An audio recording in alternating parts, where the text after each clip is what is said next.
Mulai sekarang, kalian harus tahu cara rendah hati agar bisa menang melawan Australia, Thailand, Indonesia, Malaysia.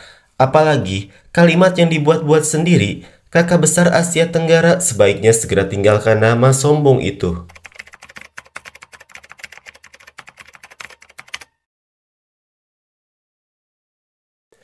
Vietnam U19 gagal total di Piala AFF U19. Mereka cuma mendapatkan 4 poin dari 3 pertandingan.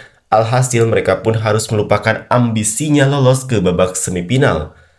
Atas kegagalan ini membuat orang-orang Vietnam merasa kecewa berat karena generasi U19 mereka ternyata sangat buruk sekali. Padahal generasi inilah yang akan menjadi pondasi Vietnam selanjutnya. Tak heran komentar pedas dalam memberikan kritik pun mereka utarakan sebab sudah terlalu kecewa dengan penampilan Vietnam U19.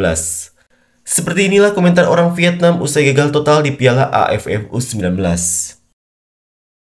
Peringkat kedua dalam kelompok terlemah, terlalu buruk untuk Hua Vien. Bahkan perolehan 6 poin pun kalah bersaing dengan performa Malaysia dan Thailand. Di tabel ada pemain Brunei dan pemain Thailand yang bermain 6-0, Malaysia bermain 11-0. Tapi tidak apa-apa, sepak bola remaja tidak menang atau kalah. Bagaimana kita bisa mengatakan bahwa anak-anak selalu menang dan menang? Berada di puncak klasemen tidaklah mudah, ada Australia. Masih banyak hadiah yang bisa dimenangkan dan kamu masih bisa ambil. Ayolah teman-teman, generasi ini akan bermain di World Cup 2038.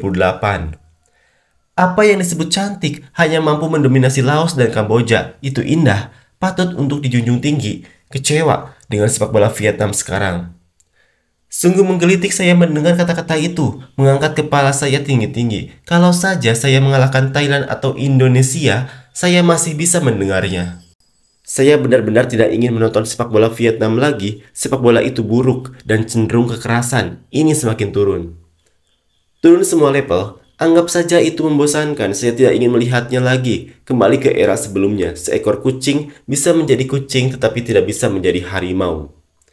Hebat. Kita menang di level yang sama dengan Kamboja, Laos, Timor Leste, dan Brunei. Selamat.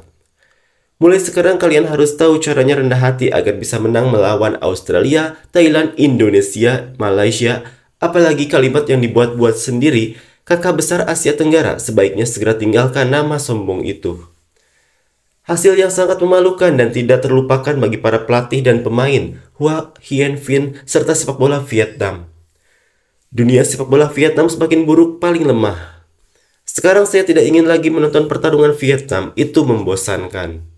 Sejak Australia bergabung dengan AFF, Vietnam jarang memenangkan kejuaraan pemuda. Jika Anda mengkritik, Anda akan mengkritik. Jika Anda tersingkir, Anda akan tersingkir. Saya hanya berharap generasi ini bisa menerima turnamen ini sebagai kesempatan untuk belajar dari pengalaman. Sepak bola Vietnam sangat menggelikan. Jika Anda tidak bisa menang melawan siapapun, maka Anda harus memenangkan pertandingan melawan Laos untuk mengakhiri turnamen ini yang terburuk yang pernah ada.